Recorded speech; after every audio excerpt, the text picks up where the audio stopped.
Hello friends, good evening. Welcome to smile talk paramedical channel. Friends, ಹೇಗಿದ್ದೀರಿ ಎಲ್ಲರೂ?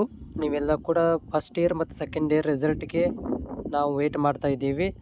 So ಈ ವಿಡಿಯೋದಲ್ಲಿ ಏನೂ ಇಲ್ಲ, ಸಾಮಾನ್ಯವಾಗಿ 15 ತಾರೀಕು ಮತ್ತು 17 ತಾರೀಕು ಮತ್ತು 18ನೇ ತಾರೀಕು ನಾನು ಏನು ಒಂದು ದಿನಾಂಕಗಳನ್ನು ಕೇಳಿಕೊಂಡಿದ್ದೆ ಬೋರ್ಡಿಂದ, ಅವು 3 ದಿನಗಳು ಇವತ್ತು ಕಂಪ್ಲೀಟ್ ಆದವು. ಈವರೆಗೂ ಕೂಡ ಯಾವುದೇ ಥರಂಥ ಅಪ್ಡೇಟ್ ಇಲ್ಲ. ಮತ್ತು ಇವತ್ತು ಕೂಡ ನಾನು ಕಂಟಿನ್ಯೂಸ್ ಆಗಿ ನನಗೆ ಪರಿಚಯ ಇರುವಂಥ ಕಾಲೇಜುಗಳಿಗೆ ಮತ್ತು ಪ್ರಾಂಶುಪಾಲರುಗಳಿಗೆ ಏನಾದರೂ ಒಂದು ಮಾಹಿತಿ ಕೊಡ್ತಾರಂತ ಕೇಳಿದಾಗ ಅವರು ಕೂಡ ಯಾವುದೇ ಥರಂತಹ ಅಕ್ಯುರೇಟ್ ಆದಂಥ ಒಂದು ರಿಸಲ್ಟನ್ನು ನನಗೆ ಹೇಳಿಲ್ಲ. ಜಸ್ಟ್ ನ್ಯೂಟ್ರಲ್ ಆಗಿ ಹೇಳಿದರು, ಬರುತ್ತೆ ಹೋಗುತ್ತೆ ಅಂಥೇಳಿ. ಅದ್ರ ಜೊತೆಗೆ ಬೋರ್ಡಿಗೆ ಕೂಡ ಕಾಲ್ ಮಾಡಿದೆ, ಬಟ್ ಸರ್ವರ್ ಫುಲ್ ಬ್ಯುಸಿ, ಅಂದರೆ ಬರೀ ವ್ಯಸ್ತರಾಗಿದ್ದಾರೆ ಅಂತ ಬರ್ತಾಯಿತ್ತು. ಹೀಗಾಗಿ ನಾನು ಒಂದು 2-3 ಟ್ರೈ ಮಾಡಿದೆ ಮತ್ತು ಬಿಟ್ಟುಬಿಟ್ಟೆ. ಆದರೆ ಜಸ್ಟ್ ಇವಾಗ ನಾನು ಕಾಮೆಂಟನ್ನು ನೋಡಬೇಕಾದ್ರೆ ನನಗೆ ಒಂದು ಕಾಮೆಂಟ್ ಕಣ್ಣಿಗೆ ಬಿತ್ತು, ಅದನ್ನು ನಿಮಗೆ ಶೇರ್ ಮಾಡ್ತೀನಿ. ಅವರು ಒಂದು ವಿದ್ಯಾರ್ಥಿ ನನಗೆ ಕಾಮೆಂಟ್ ಹಾಕಿರುವಂಥದ್ದು, ಏನೋ ನಮಗೆ ಹೆಲ್ಪ್ ಆಗಲಿ ಅಂತೇಳಿ ಅವರು ಕಾಮೆಂಟನ್ನು ಹಾಕಿದರೆ ಅದನ್ನು ನಮಗೆ ಓದಿ ಮಾಹಿತಿನ ಕೊಡ್ತೀನಿ.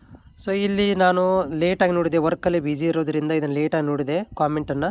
ಸೊ ಇಲ್ಲಿ ನೋಡ್ತಾ ಇದ್ದೀರಿ, ಎಸ್ ಇಲ್ಲಿ ಕಾಮೆಂಟ್ ಇದೆ ನೋಡಿರಿ. ಇಲ್ಲಿ ಕಾಮೆಂಟ್ ಈ ಕಾಮೆಂಟ್ ಒಳಗಡೆ ಇವರು ಬರೆದಿರೋದು ಏನಂತಂದರೆ, ಹಾಯ್ ಸರ್, ನಾನು JNM ನರ್ಸಿಂಗ್ ಬೋರ್ಡ್ಗೆ ಕಾಲ್ ಮಾಡಿದ್ದೆ, ರಿಶ್ಯೂ ಮಾಡಿದರು. 100% ಇವತ್ತು ಈವ್ನಿಂಗ್ ರಿಸಲ್ಟ್ ಬರುತ್ತೆ ಅಂತ ಹೇಳಿದರು. ಸೊ ನೋಡಿ, ಇವರು 2 ಅವರ್ಸ್ ಹಿಂದ್ಗಡೆ ನನಗೆ ಕಾಮೆಂಟನ್ನು ಹಾಕಿದರು. 2 ತಾಸು ಹಿಂದ್ಗಡೆ ಅಂತಂದರೆ ಮೇ ಬಿ ನಾನು ಇವಾಗ ವಿಡಿಯೋ ಮಾಡ್ತಿರೋದು 8 ಗಂಟೆಗೆ ಈ ವಿಡಿಯೋ ಮಾಡ್ತಾಯಿದ್ದೀನಿ ಇವಾಗ. ನನಗೆ ಅವರು 6 ಗಂಟೆಗೆ ಕಾಮೆಂಟ್ ಹಾಕಿದರು, ನಾನು ನೋಡಿರಲಿಲ್ಲ. ಸೊ ಇವ್ರ ಪ್ರಕಾರ ಏನಂದರೆ ಇವತ್ತು ಬರುತ್ತೆ ಅಂತ ಹೇಳಿದಾರೆ ಅಂತ ಹೇಳ್ತಿದ್ದಾರೆ. ನೋಡಿ, ಇಲ್ಲಿ 2 ತಾಸು ಹಿಂದ್ಗಡೆ ಹಾಕಿರೋದು ನನಗೆ ಕಾಮೆಂಟನ್ನು ಇವರು. ಸೊ ಆದರೆ ನಾನು ಕೂಡ ನೋಡಿದೆ, ಏನಪ್ಪ ಹೌದಪ್ಪ ಏನಾರು ಬರ್ಬೋದೇನೋ ಅಂದ್ಕೊಂಡು. ಯಾಕಂದರೆ ಇವರು ನಮ್ಮ ಸಬ್ಸ್ಕ್ರೈಬರ್ ವಿದ್ಯಾರ್ಥಿಗಳು. ಓಕೆ, ಇವರೆಲ್ಲ ಹೇಳ್ತಿರೋದು ನಿಜಾನೇ ಇರಿಸುತ್ತೆ. ಯಾಕಂದರೆ ಬೋರ್ಡಿಗೆ ಕಾಲ್ ಮಾಡಿ ಎಲ್ಲರೂ ನಾವೆಲ್ಲ ರಿಸಲ್ಟ್ಸ್ ಎಲ್ಲ ವೇಟ್ ಮಾಡ್ತಾಯಿದ್ದೀವಿ. ಆದರೆ ಈ ನೋಡಿ ಹೆಂಗಂದರೆ ಬೋರ್ಡ್ನವರು ಅಟ್ಲೀಸ್ಟ್ ಹೇಳಬಾರ್ದಿತ್ತಲ್ಲ, ಒಂದು ವಿದ್ಯಾರ್ಥಿ ಕಾಲ್ ಮಾಡಿದೆ ನನಗೆ ಗೊತ್ತಿಲ್ಲಪ್ಪ, ನಮಗೆ ನೀ ಕೇಳಕ್ಕೆ ಹೋಗಬೇಡ, ವೇಟ್ ಮಾಡು ಅಂತ ಅನ್ಬೇಕಿತ್ತು. ಅಥವಾ ಹೇಳ್ಬೋದಿತ್ತು, ಇಲ್ಲ ಬರೋದಿಲ್ಲ, ಸುಮ್ಮನೆ ನೀವು ಕಾಲ್ ಮಾಡೋಕ್ಕೆ ಹೋಗ್ಬಿಡ್ರಿ ಅಂತ ಅದನ್ನು ಹೇಳ್ಬೋದಿತ್ತು. ಬಟ್ ಈವ್ನಿಂಗ್ ಬರುತ್ತೆ ಅಂತ 100% ಈವ್ನಿಂಗ್ ಬರುತ್ತೆ ಅಂತ ಹೇಳಿದರು ಅಂತದಲ್ಲ. ಸೊ ಇದು ಬೋರ್ಡ್ ಏನು ವಿಚಿತ್ರ ಅಂತ ನನಗೆ ಅನಿಸ್ತಾ ಇದೆ. ಯಾಕಂದರೆ ಈ ಥರ ಹೇಳಬಾರ್ದು. ನನಗೂ ಕೂಡ ಹಾಗೆ ಹೇಳಿದ್ದು, ಏನಂತಂದರೆ 15 ತಾರೀಕಿಗೆ ಬರುತ್ತೆ ಅಂದರು. ಆಮೇಲೆ ಬೇರೆ ಮತ್ತೆ ಕಾಲ್ ಮಾಡಿದಾಗ 17 ಅಂದರು, ಮತ್ತೆ ಕಾಲ್ ಮಾಡಿದಾಗ 18 ಅಂದರು. ಅದಕ್ಕಿಂತ ಮೊದಲಿಗೆ ನನಗೆ ಈ ಮಂತ್ ಎಂಡಿಂಗ್ ಅಂತ ಹೇಳಿದರು.